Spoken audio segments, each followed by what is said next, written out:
¿Dónde apunto? Aquí. Vale.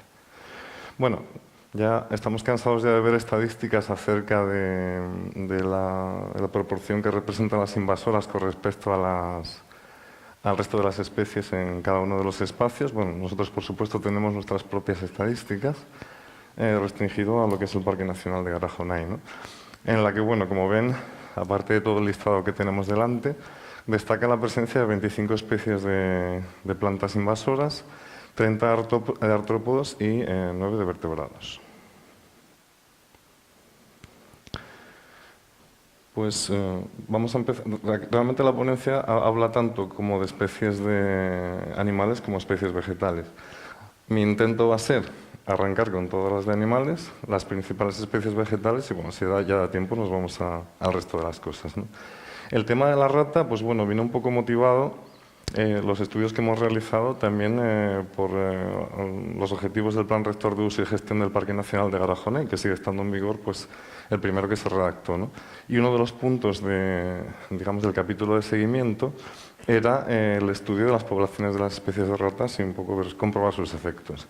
Ya en su momento, en los años 87 y 88, pues existió un primer censo realizado por Contreras en el programa de seguimiento de micromamíferos en el Parque Nacional, en el que ya se veía que existía una densidad de ratas variando temporalmente a lo largo del año entre 19 y 33 ratas por hectárea, que, bueno, así dicho así no parece nada, pero parece ser que en comparación a otras islas oceánicas se trata de una densidad, si no es la más alta, una de las más altas, ¿no? Entonces, bueno, parece que te plantea algunas preguntas, ¿no? Otra de las conclusiones a las que se llegó era la exclusión de músculos del ratón en tiempo y espacio, lo cual va a ser una importante, digamos, herramienta para los estudios posteriores que hacemos con rata, ya que normalmente la presencia de rata indica la ausencia del ratón. Se realiza, o sea, hay una fenología, que es la mayor abundancia desde principio de primavera, entrada del verano, y al mismo tiempo pues, se observaba aparentemente que existían dos subespecies o fenotipos, ¿no? Hay mucha bibliografía al respecto que habla sobre la subespecie Frugivorus o, bueno, diferentes fenotipos simplemente por el aspecto que tienen. Parece que no hay grandes diferencias genéticas. Y luego, otra de las cuestiones que se ven es que existían fluctuaciones poblacionales muy marcadas. Bueno, pues esto tenemos, perdón. Es también conocido o sospechoso el hecho de que tiene influencia, y bueno, aquí tenemos personas que han trabajado en ese tema, ¿no?, sobre depredación potencial y real en nidos de palomas de laurisilva y potencialmente de Scolopax rusticola, la chocha perdiz, la gallinera. Bueno, ¿qué es lo que nos llama la atención cuando vamos al Monteverde? Bueno, lo primero que vemos es el efecto que tiene en algunas especies amenazadas, que están en listados bueno, en este caso en peligro crítico, etc. El caso de Pteris incompleta, pues bueno, es lo que vemos, ¿no?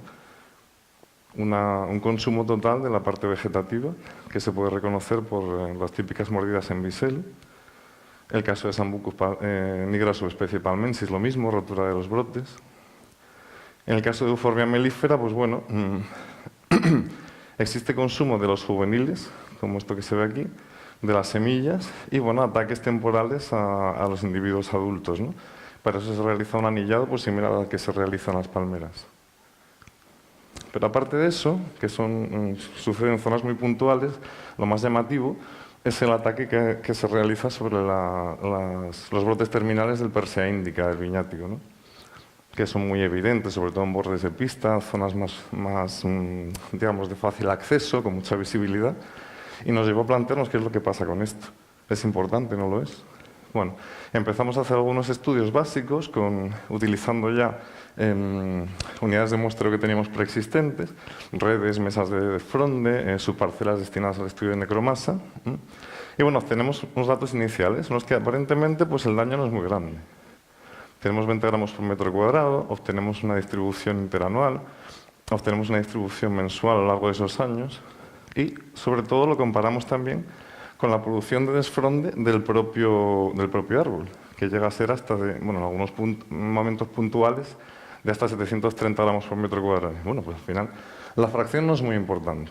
Pero claro, no dejamos de estar estudiando en sitios muy limitados. Decidimos ampliar el estudio, colocamos varios barrancos en las proximidades de una zona urbanizada y obtenemos cosas más o menos parecidas. Esta sería la distribución a lo largo del año. Esta sería utilizando diferentes tipos diferentes barrancos, también la distribución a lo largo del año, en la que se ve los diferentes colores representan diferentes barrancos, con lo cual se ve que hay diferencias entre unos y otros. Y esta sería la distribución interanual, que como pueden ver, pues tiene una incidencia muy grande en unos años, una incidencia muy baja en otros, o casi ausencia, ¿no? De todo esto obtenemos varias conclusiones. El daño en persa índica es más importante que en otras especies, esto está muy claro.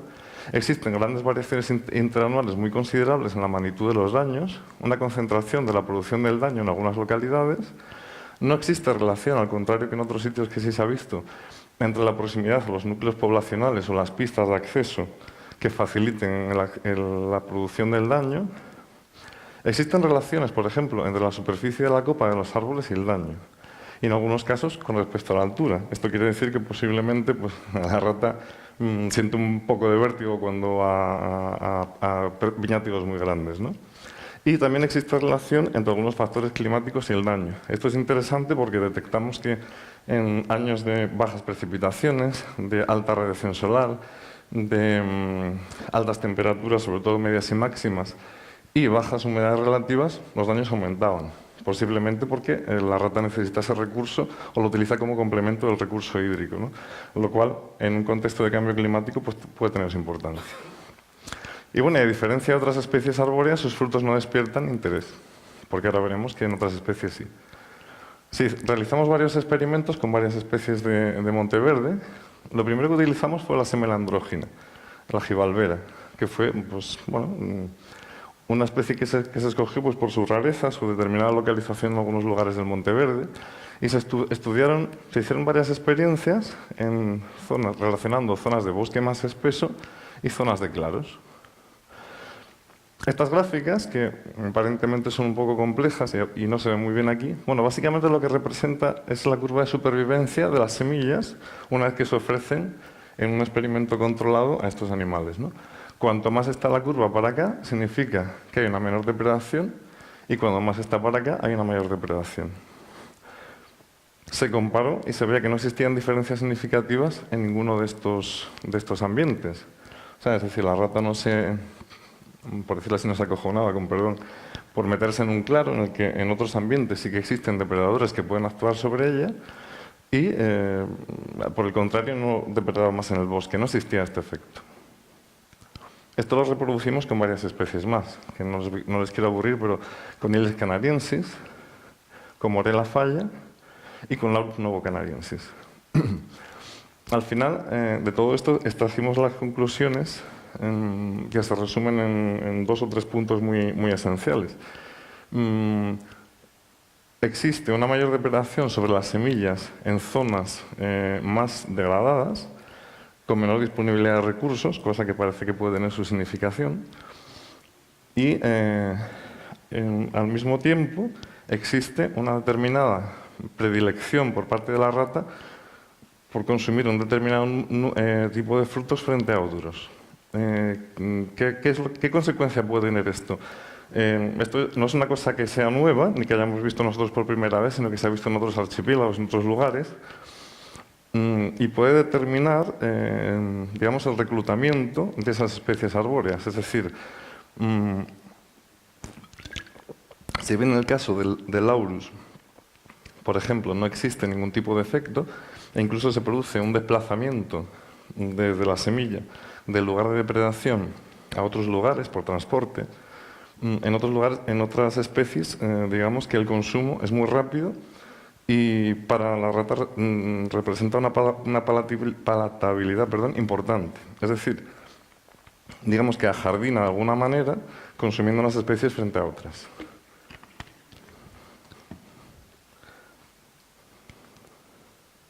Bueno, que viene más o menos resumido aquí, ¿no? Consumidores superiores y más rápidos en áreas degradadas, se depreda la pulpa, bueno, en el caso de Laurus novocanariensis, y se contribuye a la dispersión lejos del árbol parental. Bueno, con esto, digamos, la conclusión es que en ocasiones, aparentemente, existen daños que son muy importantes para de cara a nuestra apreciación, pero luego cuando profundizamos un poco en esos conocimientos, pues determinadas cosas que son dadas por sentadas no se cumplen. En el caso de la rata. En el caso del gato, pues bueno, ocurren cosas un poco parecidas. Y en los estudios de dietas pues se ha visto un poco que en el caso del Monteverde, cosa que no puede extrapolarse a otras áreas, pues los daños, digamos, el objetivo, las presas objetivo en el Monteverde suelen ser especialmente micromamíferos y en el caso del Monteverde ratus ratus, con cierta influencia también en algunas especies, en algunas especies de aves, pero de un menor grado.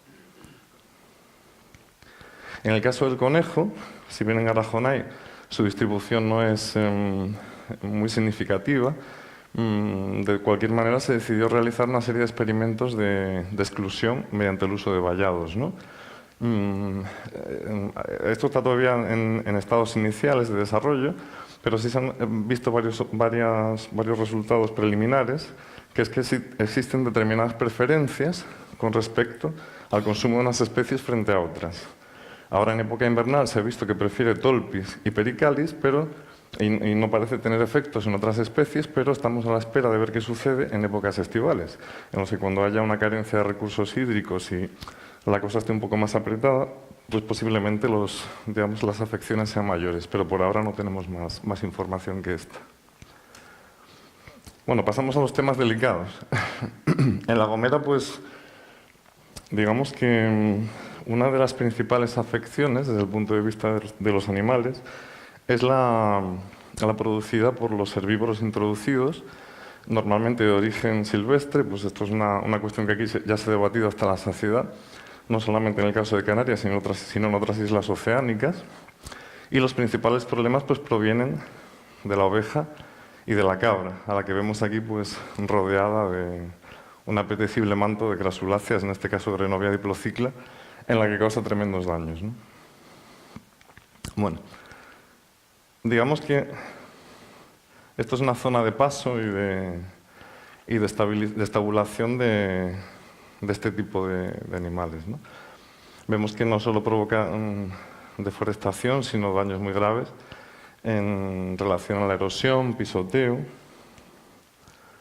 Esta sería como una pequeña cañada donde también pues, ellos tienen su paso obligado, ramoneo en especies de árboles de laurisilva. Esto sería ataque a crasuláceas directo, por consumo directo y por pisoteo. Bueno, ya podemos ver cómo donde estos herbívoros frecuentan el territorio, pues se degrada ampliamente. Aquí, por ejemplo, tenemos un caso muy curioso.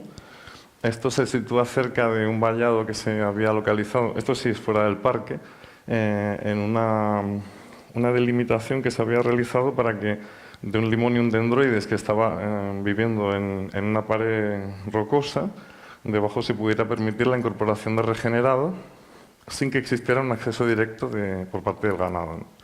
Entonces, esto es lo que hay dentro del vallado y esto es lo que hay fuera. O sea, puntea máxima, algunos árboles ramoneados hasta donde llega un poco el acceso de la cabra, algunas euforbias que no son palatables y, bueno, algunas gramíneas.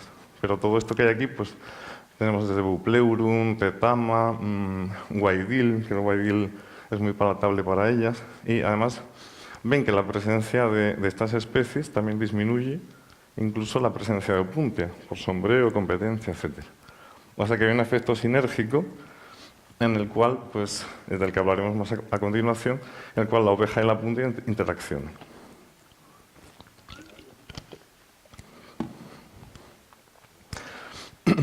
Con todo esto, pues elaboramos unos mapas de mayor afección por acceso y por efecto en la flora, sobre todo, y en el territorio, en el que se definen todas estas zonas que ven aquí. Este sería el contorno del Parque Nacional de Garajonay y estas las zonas de afección y de estudio. En este otro mapa lo que represento es tanto el contorno de la isla de La Gomera con el contorno del Parque Nacional de Garajonay y varias zonas de especial conservación anexas al parque en las que se estaba realizando una intervención por abatimiento sobre los herbívoros invasores dentro del seno del proyecto LIFE Garajona y Vive, que todavía está ahora mismo en marcha hasta el mes de noviembre, ¿no? Y bueno, aquí se detallan todos los abatimientos que se hacen, que no solamente es en el entorno del parque, sino también en zonas un poco más lejanas.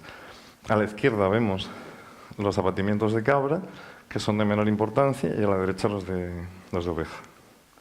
Bueno, esto es un ejemplo simplemente, no pretendo que lo vean, pero de una ficha de daños, avistamientos y abatimientos que se hacen en el Parque Nacional de Garajona, donde se listan las zonas que antes vimos en el mapa, las áreas, los daños, o sea, la vegetación que existe en la zona, las especies amenazadas afectadas, en el caso de que las haya, otras especies y, bueno, ya luego listado de los efectos, los avistamientos y los abatimientos, y luego el grado de daño de esas zonas. En el contexto del LIFE, pues existe este otro tipo de estadísticas en el que se hace una columna de fechas, las cabezas vistas de ambos tipos de ganado, las abatidas y las retiradas, en el caso de que esto sea posible, que como saben por el relieve del que disponemos, pues no siempre esto es posible. Bueno, y estas serían las estadísticas finales, ¿de acuerdo? En las que en el seno en las anualidades de 2018 al 17 en el Parque Nacional de Garajona se abaten 267 cabezas y solamente en estos 4 años, bueno, del 2015 hasta lo que llevamos hasta el 2018, pues unas 553. En total tenemos 820 ejemplares abatidos, de los cuales la inmensa mayoría son ovejas y una proporción inferior son cabras. Claro, esto en relación al número que se estima para la cabaña que se encuentra en libertad en La Gomera, que no se tienen datos concretos, pero se estima que puedan ser entre 4.500 y 5.000 ejemplares, pues bueno, no deja de ser una fracción bastante pequeña. Estarían ahí. Sí.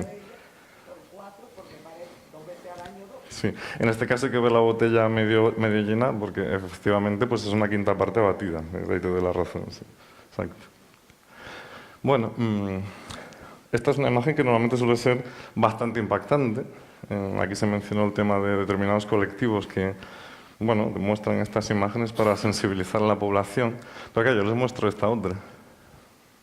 Y pues no sabemos qué es lo que vale más, ¿no? Bueno, a nadie nos gusta que nadie muera, pero evidentemente pues los daños son tremendos.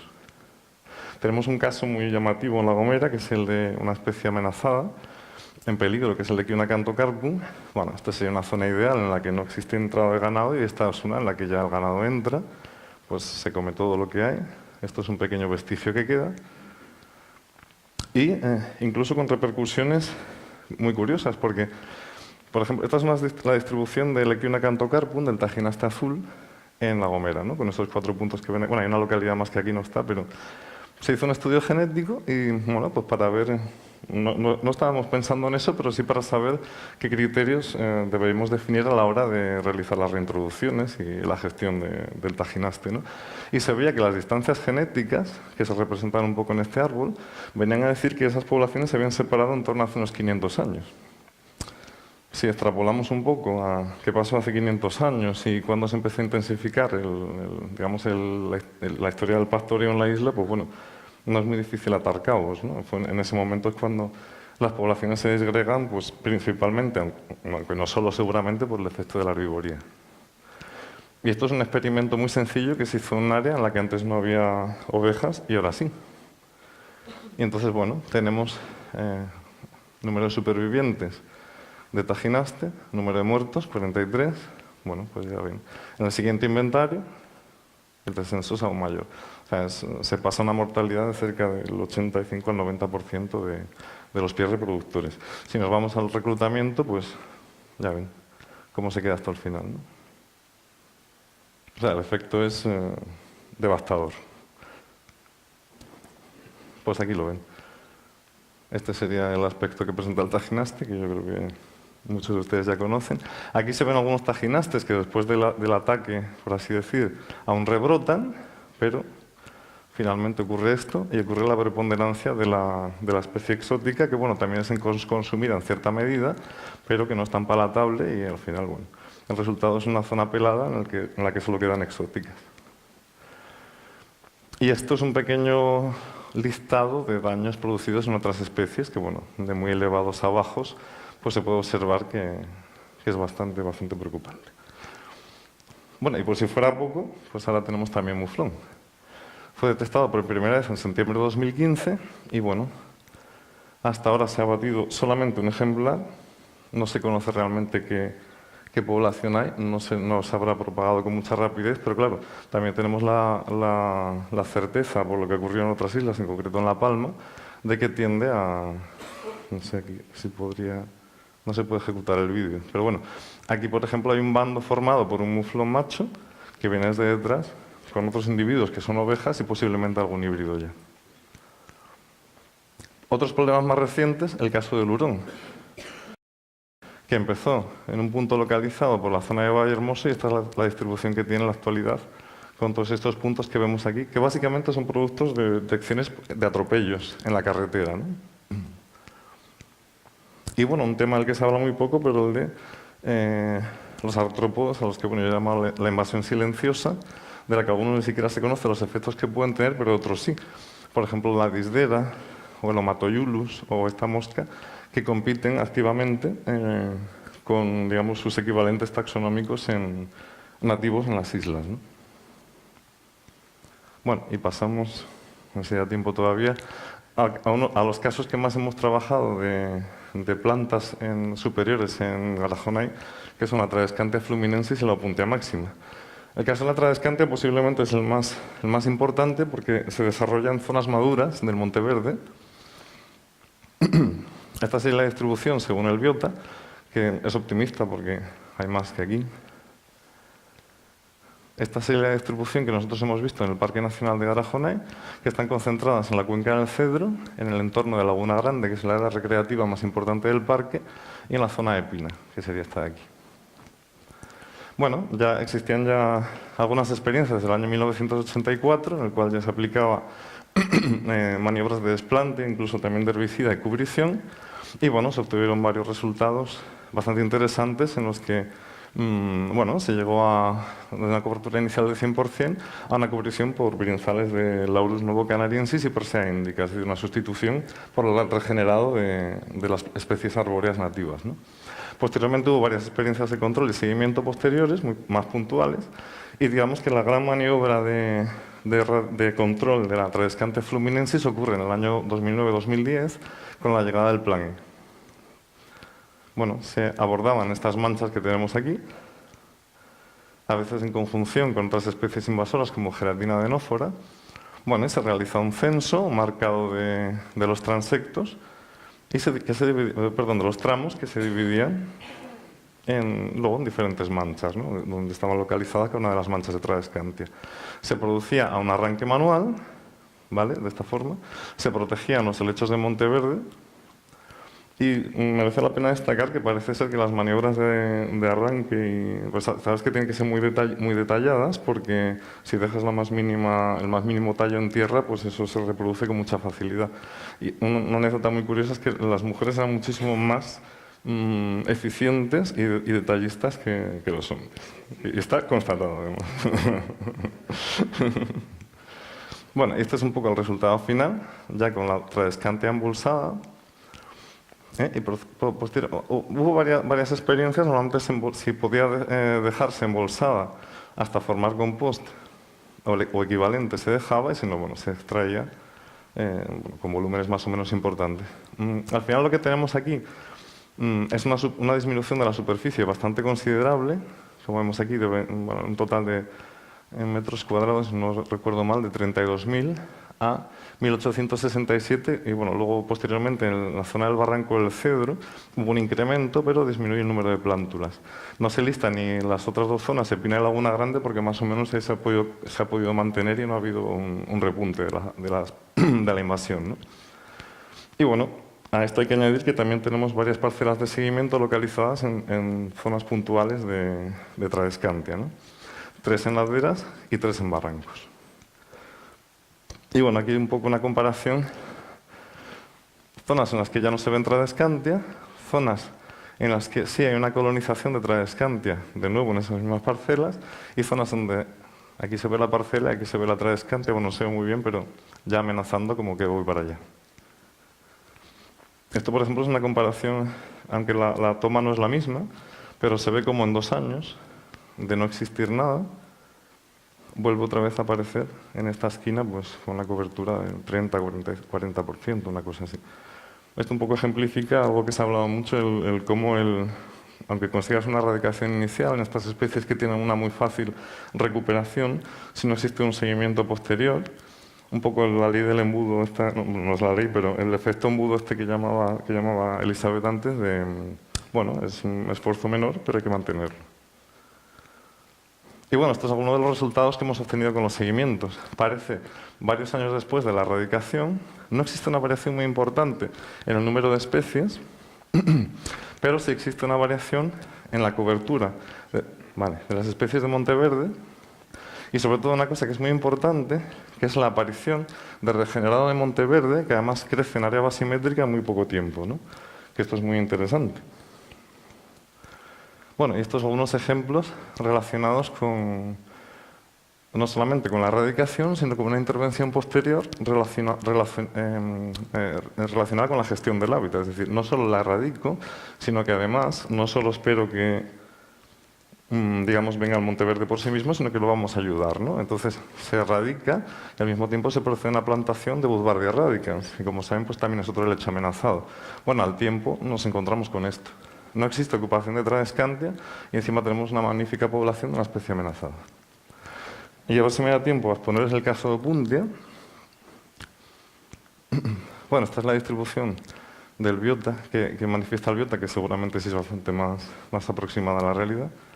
Bueno, sé que he tapado aquí Lanzarote y Fuerteventura, me van a disculpar. Bueno, esta es la distribución en el Parque Nacional de Garajonay. Esta sería la zona ya erradicada y estas son zonas donde aún quedan manchas. Y aquí con menor tamaño, pero tenemos aquí una y por aquí otra. Es una especie que no es importante en el parque, está solamente en la orla, pero debido a la influencia que tiene en zonas que son muy sensibles con respecto a poblaciones amenazadas, que solo se dan en esas zonas, pues fue muy interesante tratarlo.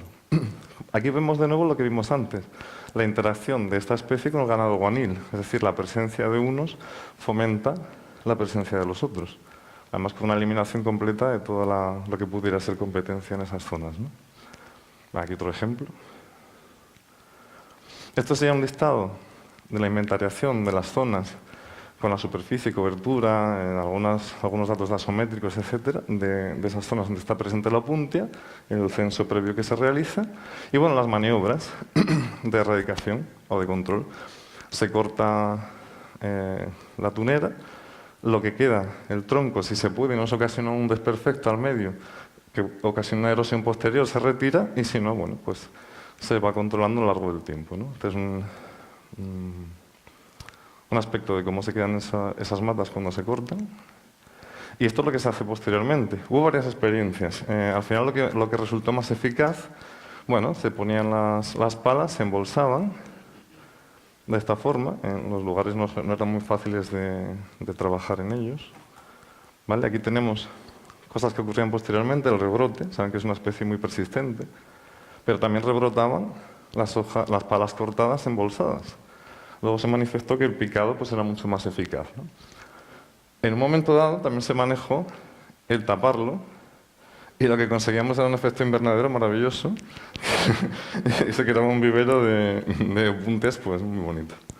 Bueno, finalmente el resultado es que se acaba compostando, por así decir, y bueno, es lo que tenemos aquí. ¿Qué obtuvimos aquí? Que no solamente con la regeneración natural, sino que también había aportes, como en el caso que vimos antes de la Budvardia, de otras especies amenazadas, otras especies colonizadoras, un incremento bastante significativo de especies que eran bastante punteras para nosotros, que eran los aeonium en aquellas zonas y el Equina cantocarpum, como ya digo, ayudado por plantaciones, ¿no? Y aquí vemos la gráfica. O sea, cómo aún persiste un poco de apunte después de la erradicación y al cabo del tiempo pues desaparece. Y esto es otro tipo de parcela diferente, en zonas herbáceas más llanas, en las que un poco el resultado es el mismo. Y no sé cómo vamos el tiempo, quizá deberíamos... ¿Listo ya? Bueno, pues nada. Y al resto, si surge más adelante, pues ya hablamos del resto.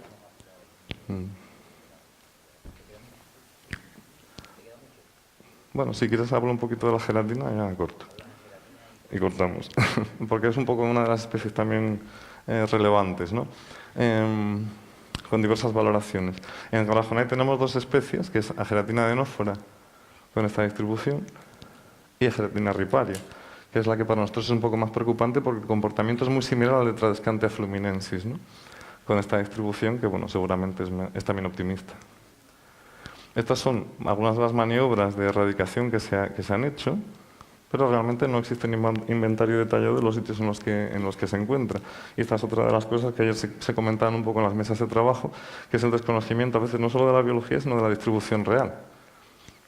Y bueno, las maniobras, como ven el tipo de comportamiento de Ageratina adenófora y Ageratina riparia es bien diferente. Ves esto, comparas con la foto anterior de Tradescantia fluminensis, es muy similar. O sea, una zona de bosque más o menos maduro, colonizada y tapizada, y que impide el regenerado de las especies de Monteverde. Sin embargo, la Ageratina adenófora, cuando se instala de una manera masiva, suele ser tras el efecto de una perturbación. En este caso fue en zonas aledañas de Monteverde, en Majona, que es uno de los espacios naturales protegidos al norte de La Gomera, en la que tras la afección del delta se quedaron amplias áreas despejadas en las que la gelatina entró de una manera brutal. Normalmente se circunscribe más a vías de comunicación y zonas similares, en las que bueno, se puede actuar de una manera, es un poco similar a lo que se hace con el penicetum, recogiendo la floración aparte en el caso de que se haga en época de floración, que habría que evitarlo, y luego arrancando la mata.